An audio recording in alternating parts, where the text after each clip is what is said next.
could the future look like with CBDCs? And do you think that would affect people's retirement or retirement funds at all? 100%.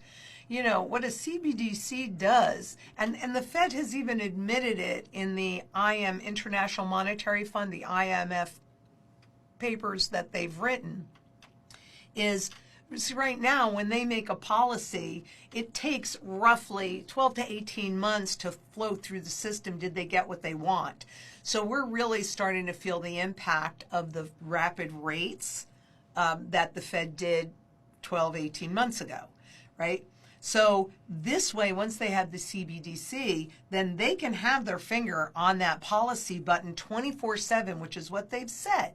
So that if they want the consumer to go out and consume, and you're not consuming, what are they going to do? They're going to drop us into negative rates more deeply, so that you're sitting there watching your principal evaporate. And when you're sitting there watching your principal evaporate, what are you most likely to do? But once it's in CBDC form, they can dictate what you can buy with it, how long it even exists, which you're going to see that.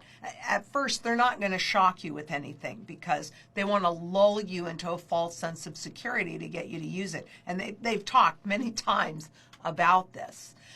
So at first, it's going to seem kind of normal, like people are used to credit cards. Most people are used to credit cards and debit cards and all of that. So, and of course they've heard all about the cryptocurrencies, and we see what's happening in that arena.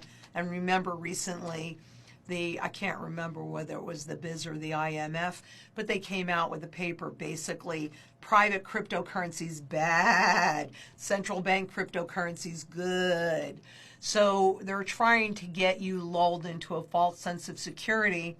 And then once they have you there, and let's say that a lot of the population does make that deposit into that FedNow and CBDC account, right?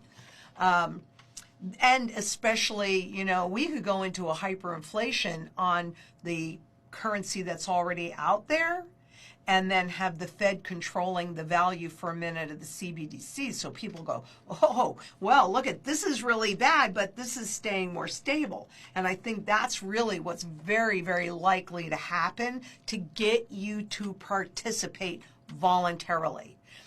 That, frankly, makes having physical gold and silver outside of that system critically important, because if you have everything inside of their system that they have their finger on 24/7 and can dictate everything about it, they have you by the cojones, right? So this is why it's absolutely critical for you to be as self-sufficient and independent in as many ways as possible. Food, water, energy, security, barterability, wealth preservation, community, and shelter. Because the more independent you are, the less control they will have over you. And they are attempting this. I don't think it's a foregone conclusion. I mean, I really have hope of a revolution. Ray Dalio also thinks that a revolution is coming, and I agree with him. And because of these repeatable patterns, just like the end of the currency's life cycle. I mean, these patterns, when you know what they look like, then you know where we are in that cycle, and you can get into a position to actually not just survive it, but thrive through it and come out the other side in a better position. But you better have physical gold and silver in your possession, or heaven help us.